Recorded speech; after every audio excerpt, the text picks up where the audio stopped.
أعوذ بالله من الشيطان الرجيم.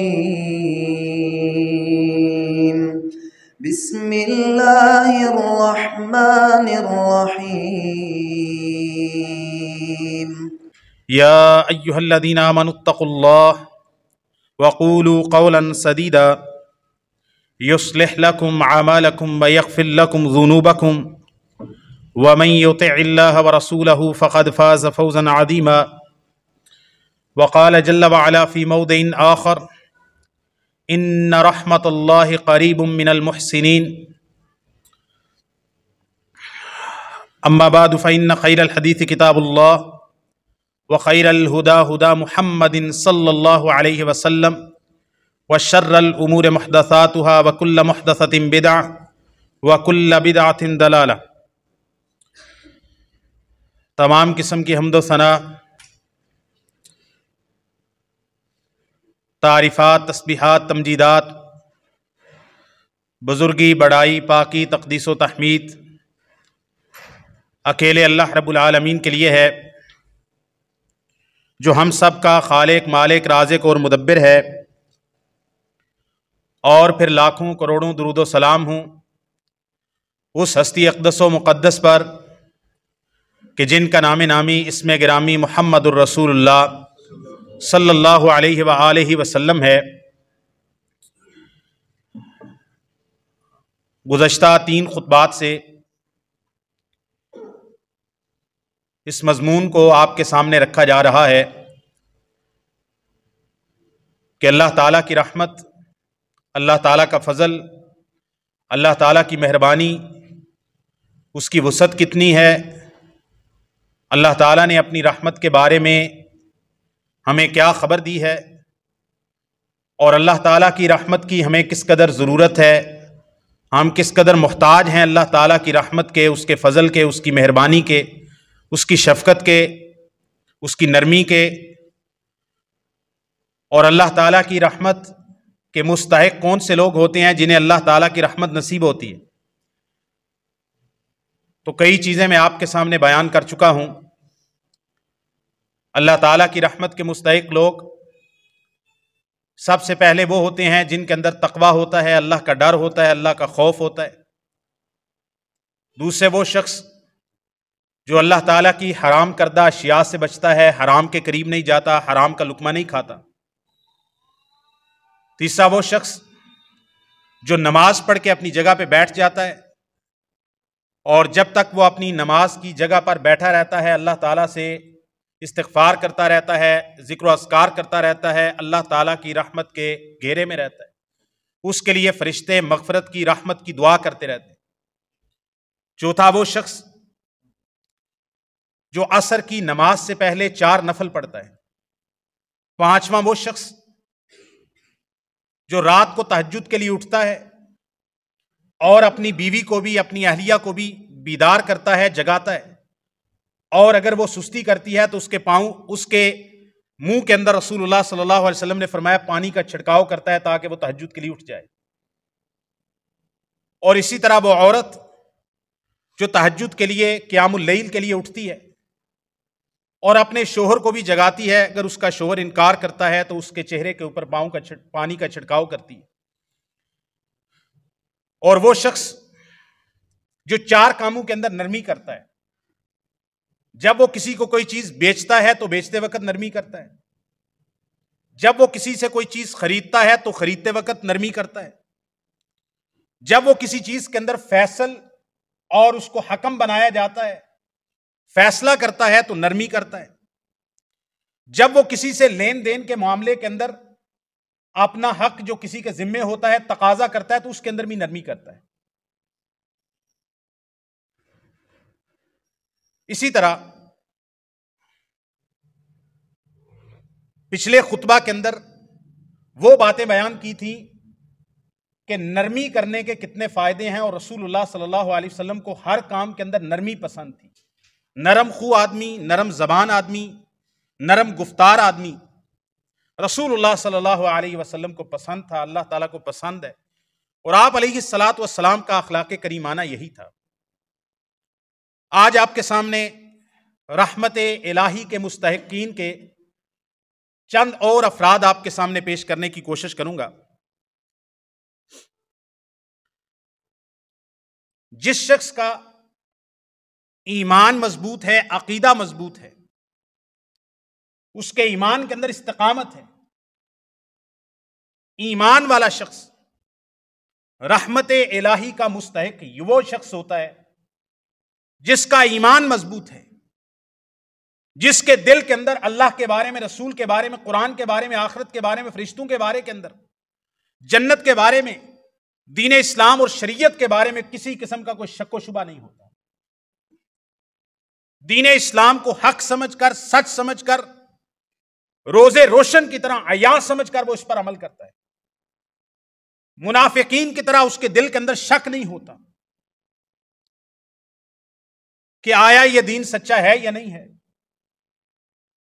تو جس شخص کے اندر ایمان مضبوط ہوتا ہے، ایمان بلکہ جتنے بھی اسباب رحمت الہی کے استحقاق کے بیان کیے ہیں ان میں سب سے بنیادی سبب رحمت، اللہ تعالیٰ کی رحمت کو حاصل کرنے کا وہ ایمان ہے. کیونکہ باقی جتنے بھی میں نے بیان کیے ہیں یا آگے بیان کروں گا وہ رحمت الہی کے مستحق بنتے ہیں ایمان کے بعد. اگر ایمان ہی نہیں ہے تو پھر رحمت الہی کا بندہ کبھی بھی مستحق نہیں ہو سکتا. اللہ تعالیٰ قرآن مجید کے اندر فرماتے ہیں ان الذین آمنوا والذین ہاجروا وجاہدوا فی سبیل اللہ اولئک یرجون رحمت اللہ واللہ غفور الرحیم. سورہ البقرہ آیت نمبر 218 میں اللہ تعالیٰ فرماتے ہیں بے شک وہ لوگ جو ایمان لائے، یقین کے ساتھ، پختگی کے ساتھ، رسوخ کے ساتھ، بغیر کسی شک و شبہ کے، ان کے ایمان کے اندر کوئی لڑکھڑانا نہیں ہے، ان کا ایمان متزلزل نہیں ہوتا. آمنو ایمان لائے، والذین ہاجروا، اور اگر دین اسلام پر عمل کرنے کے حوالے سے ان کو کسی علاقے کے اندر، اپنے وطن کے اندر ستایا جاتا ہے، دین اسلام چھوڑنے پر مجبور کیا جاتا ہے، تو وہ اپنا گھر بار چھوڑ کر اللہ تعالیٰ کے راستے کے اندر ہجرت کر جاتے ہیں. جیسے نبی رحمت صلی اللہ علیہ وسلم نے اور آپ علیہ الصلاۃ والسلام کی ہجرت مدینہ سے پہلے آپ صلی اللہ علیہ وسلم کے 80 کے قریب صحابہ اور صحابیات نے حبشہ کی طرف 2 دفعہ ہجرت کی. اس کے بعد تیسری دفعہ ہجرت نبی کریم صلی اللہ علیہ وسلم نے یثرب مدینہ کی طرف کی. اور دوسرے انبیاء کی ہجرتوں کا بھی تذکرہ ملتا ہے. سب سے پہلے جو ہمیں معلوم ہوتا ہے تاریخی طور پر، قرآن مجید کی انبیاء کی تاریخ سے معلوم ہوتا ہے، سب سے پہلے اللہ کے راستے کے اندر جس نے ہجرت کی ہے وہ سیدنا ابراہیم علیہ السلام ہے. سیدنا نوح علیہ السلام، ان کو بھی بڑا ستایا گیا، بڑا تنگ کیا گیا. 950 سال کی ان کی تبلیغ ہے اللہ تعالیٰ کے لیے، اور 80 بندے، 120 بندے، اس سے زیادہ لوگ مسلمان نہیں ہوئے. لیکن ان کے لیے یہ اپنے علاقے کو چھوڑ کر، وطن کو چھوڑ کر جانے کا اللہ تعالیٰ نے حکم نہیں دیا. سیدنا صالح علیہ السلام، ہود علیہ السلام، یہ سیدنا ابراہیم علیہ السلام سے پہلے کا زمانہ ہے. لیکن ہجرت کا تذکرہ سیدنا ابراہیم علیہ السلام کی سیرت کے اندر ملتا ہے کہ اللہ کے لیے، دین اسلام کے لیے، توحید کے لیے سب سے پہلے اگر زمین پر کسی نے ہجرت کی ہے تو وہ سیدنا ابراہیم علیہ السلام ہے. پہلے اپنے گھر بار کو چھوڑ کر عراق کے اندر رہتے تھے، بابل کے اندر، وہاں سے ہجرت کی تو مصر چلے گئے کہ شاید وہاں لوگ میری بات سن لیں. مصر کا فرعون، وہ اس سے بھی زیادہ، وہ تو سیدہ سارہ رضی اللہ تعالیٰ عنہا کی جان کے عزت کے درپے ہو گیا، ابراہیم علیہ السلام کو جان سے مارنے لگا. اللہ تعالیٰ نے اس سے بچایا. پھر مصر سے تیسری جگہ پر ہجرت فلسطین کے اندر ارض شام کی ہجرت کر کے آئے، اور پھر بار بار مکہ، کبھی اس کو بنانے کے لیے، کبھی اب اپنے بیٹے اسماعیل کو چھوڑنے کے لیے، پھر واپس فلسطین چلے جاتے. موسیٰ علیہ السلام کی ہجرت کا تذکرہ ملتا ہے کہ موسیٰ علیہ السلام، ایک واقعہ ہوا، اس کے بعد وہ اپنے علاقے سے مصر سے چلے گئے اور 10 سال مدین کے اندر رہ گیا ہے. سیدنا یونس علیہ السلام اپنی قوم سے ناراض ہو کے نکلے تو بہرحال وہ مچھلی کے پیٹ کے اندر چلے گئے. سب سے بڑی ہجرت تاریخ کے اندر مسلمانوں نے مکہ سے حبشہ کی طرف 2 دفعہ اور مکہ سے مدینہ کی طرف 1 دفعہ کی ہے۔ تو اللہ تعالیٰ فرماتے ہیں جو لوگ ایمان لائیں، ایمان لانے کے بعد ہجرت کریں، اللہ کے راستے کے اندر جہاد کریں، اولئک یرجون رحمت اللہ، جو ایمان لائیں، ہجرت کریں، جہاد کریں فی سبیل اللہ، یہ وہ لوگ ہیں جو اللہ تعالیٰ کی رحمت کی امید رکھتے ہیں، جن کو امید ہے کہ اللہ کی رحمت ان کو ملے گی۔ نبی رحمت صلی اللہ علیہ وسلم کے صحابی سیدنا عبد الرحمن ابن عوف رضی اللہ تعالیٰ عنہ کتنے مالدار صحابی ہیں۔ جب مکہ سے مدینہ ہجرت کرنے کا ارادہ کیا، بھائیوں نے، باپ نے، رشتہ داروں نے مال لے لیا، ساری دولت، مال، سواری، ہر چیز لے لی۔ سسرال والے آئے، انہوں نے اپنی بیٹی کو کہا کہ اگر جانا ہے تو جاؤ، لیکن ہماری بیٹی کو ادھر ہی ہمارے پاس چھوڑ کے جاؤ، اپنی بیوی کو۔ باپ دادا نے ان کی اولاد لے لی، کہا یہ ہماری اولاد ہے، ہمارے خاندان کے بچے۔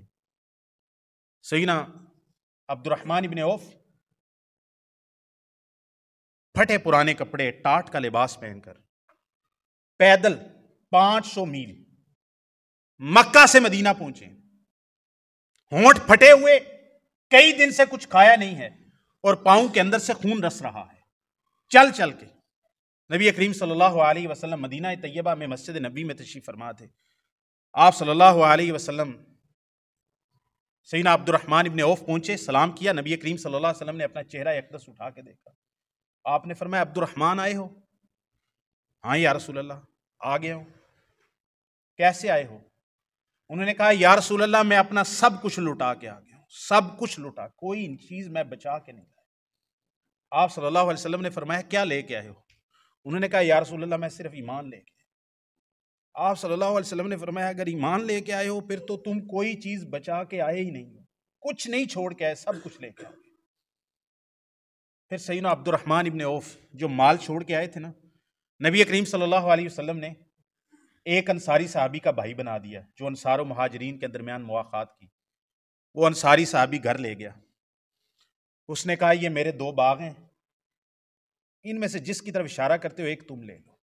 یار آج سگے بھائی سگے بھائیوں کا مال کھاتے ہیں، والد صاحب فوت ہو جاتے ہیں نا، بہنوں کو حصہ نہیں دیتے، سگے بھائی کی دکان پر، اس کے کام کے اوپر، اس کی وراثت کے اوپر قبضہ کرنے کی کوشش کرتے ہیں۔ آپ نے ایسا کوئی منظر اللہ کی زمین پہ دیکھا ہے؟ اللہ کی قسم ہمارے سینے چھلنی ہو جاتے ہیں، ہمیں محسوس ہوتا ہے کبھی جذبات کے اندر آ کے کہ ہم زندہ کیوں ہیں، کہ جب لوگ نبی کریم صلی اللہ علیہ وسلم کے ان صحابہ کے اوپر بکواس کرتے ہیں، صحابہ کے اوپر تان کرتے ہیں، تنقید کرتے ہیں، کیڑے نکالتے ہیں، فلاں صحابی نے وہ کر دی، یہ کر دی اور وہ کر دی، اور نمبر بتاتے ہیں۔ سیدنا عبد الرحمن ابن عوف رضی اللہ تعالیٰ عنہ رسول اللہ صلی اللہ علیہ وسلم کو انصاری صحابی نے کہا 2 باغ ہیں ایک لے لو، 2 گھر ہیں ایک لے لو، اس سے بڑی بات زمین پر نہیں ہو سکتی۔ انہوں نے کہا میری 2 بیویاں ہیں، ایک کو طلاق دیتا ہوں، اس کی عدت پوری ہوگی، جب عدت پوری ہوگی نکاح کر لینا۔ سیدنا عبد الرحمن ابن عوف رضی اللہ عنہ نے فرمایا بارک اللہ فی مالک و اہلک و مالک، اللہ آپ کے گھر بار کے اندر، مال کے اندر برکت دے، مجھے کچھ بھی نہیں چاہیے، مجھے یہ بتاؤ کہ بازار کہاں ہے؟ انہوں نے کہا مدینہ کا بازار فلاں جگہ پہ لگتا ہے۔ سیدنا عبد الرحمن ابن عوف اسی صحابی سے یا کسی اور سے کچھ درہم قرضہ لیا، شام تک لوٹا دوں گا۔ نبی کریم صلی اللہ علیہ وسلم کے سامنے آئے، سب کچھ لوٹا کے آئے، ایمان کے لیے، رسول اللہ کی محبت کے لیے، دین کے لیے۔ نبی پاک نے برکت کی دعا دی۔ کچھ قرض لے کے ایک دن کے لیے گئے، شام کو لوٹا دوں گا، جا کے سارا دن بازار کے اندر لین دین سوداگری کرتے رہے، شام کو واپس آئے ہیں تو منافع کے اندر پنیر کا ایک ٹکڑا بچا کے لائے، پہلے دن کا منافع۔ پھر عبد الرحمن ابن عوف رضی اللہ تعالیٰ عنہ چند دن گزرے، صحیح بخاری کتاب النکاح کے اندر حدیث ہے، چند دن گزرے، وہ جو لٹے پھٹے آئے تھے، سیدنا عبد الرحمن ابن عوف آئے، رسول اللہ صلی اللہ علیہ وسلم نے چہرے کے اوپر کوئی نشان لگے ہوئے دیکھے زردی کے، سفرتن را سفرتن فی وجہ، آپ صلی اللہ علیہ وسلم نے فرمایا تزوجت عبد الرحمن، ویاہ کر لے ہی تو سانو دسیا ہی نہیں، ویاہ کر لیا؟ انہوں نے کہا یا رسول اللہ صلی اللہ علیہ وسلم ویاہ کر لیا۔ ਕਿੱਥੇ ਕੀਤਾ ਜੀ? ਅਨਸਾਰ ਦੇ ਫਲਾਂ ਘਰ ਵਾਲਿਆਂ ਨੇ ਮੈਨੂੰ ਆਪਣੀ ਧੀ ਦਾ ਰਿਸ਼ਤਾ ਦੇ ਛੜਿਆ।